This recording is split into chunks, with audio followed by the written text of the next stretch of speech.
Haïti est à nouveau secoué, 11 ans après le séisme dévastateur qui a fait plus de 200 000 morts en 2010. Le pays, qui fait partie des pays les plus pauvres du monde, a été détruit par l'ouragan Mateo au cours de l'année 2016. Suite à ces catastrophes et à la situation instable en Haïti, Paroles et Actions pour le développement a toujours aidé activement Haïti à se relever. Après le tremblement de terre de janvier 2010, qui a tué plus de 200 000 personnes vivant dans les environs de la capitale Port-au-Prince, les interventions incontrôlées d'organisations étrangères en Haïti ont donné au pays le surnom populaire de République des ONG. Dans les régions les plus reculées, les victimes de catastrophes sont complètement négligées par les acteurs des droits de l'homme qui n'avaient pas de compte à rendre aux autorités nationales, lesquelles n'ont pas été en mesure de réagir à la situation, puisque le tremblement de terre a tué un certain nombre de fonctionnaires occupant des postes élevés et a détruit presque tous les bâtiments administratifs et ministériels. Aujourd'hui encore, Haïti a besoin de notre aide. Une fois encore, Paroles et Actions pour le développement est là pour aider la population touchée. Grâce à sa connaissance approfondie du territoire haïtien et à ses partenaires locaux, Paroles et Actions pour le développement apporte son aide. La relance économique, en fournissant des moyens de production aux agriculteurs et aux artisans, afin d'accélérer la reconstruction du pays et d'assurer la sécurité alimentaire. Pour répondre à l'impact de la catastrophe, tout en anticipant les risques potentiels pour l'avenir, l'objectif premier de Paroles et Actions pour le développement est d'aider directement les associations haïtiennes locales qui ont déjà fait leurs preuves et de travailler avec les autorités locales. Une attention particulière est accordée à la protection de l'environnement et à la création d'un environnement communautaire préparé aux risques futurs. Normes anticycloniques et antisismiques pour la reconstruction. Éducation de la population aux réponses appropriées en cas de catastrophe naturelle. La reconstruction à long terme des écoles pour la reconstruction à long terme. Le secteur de l'éducation, comme de nombreux autres domaines, a longtemps souffert de l'insuffisance des ressources de l'État haïtien.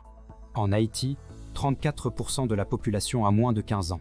La jeunesse est l'atout le plus précieux d'Haïti, mais c'est aussi le plus gros problème. Alors que le nombre d'étudiants augmente, la qualité de l'éducation est faible.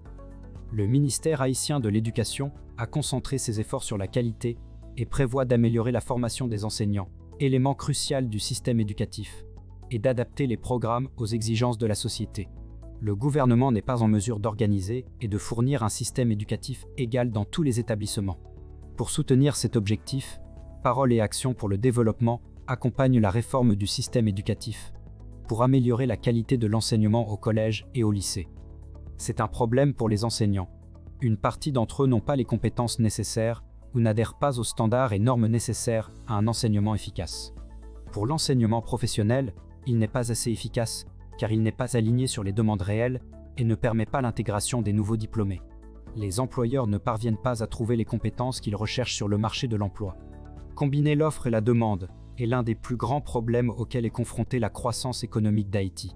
Paroles et Actions pour le développement relève le défi de l'emploi des jeunes et fournit à l'économie haïtienne les capacités appropriées pour répondre aux demandes de ces entreprises, grandes et petites. Une éducation de mauvaise qualité a un impact direct sur l'avenir des enfants, puisque environ 15% d'entre eux redoublent ou quittent l'école. Le secteur privé est responsable de 80% des écoles du primaire, qui accueillent la majorité des enfants à cet âge.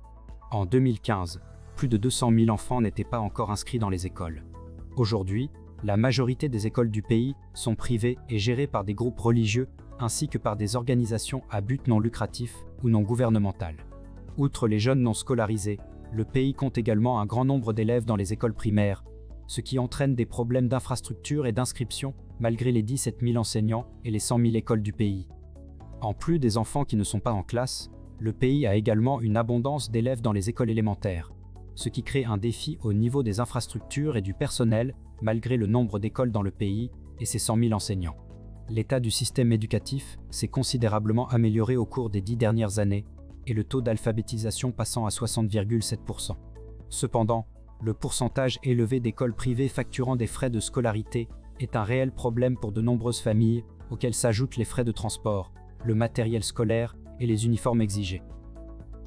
Plus de 50% de la population haïtienne vit dans les villes.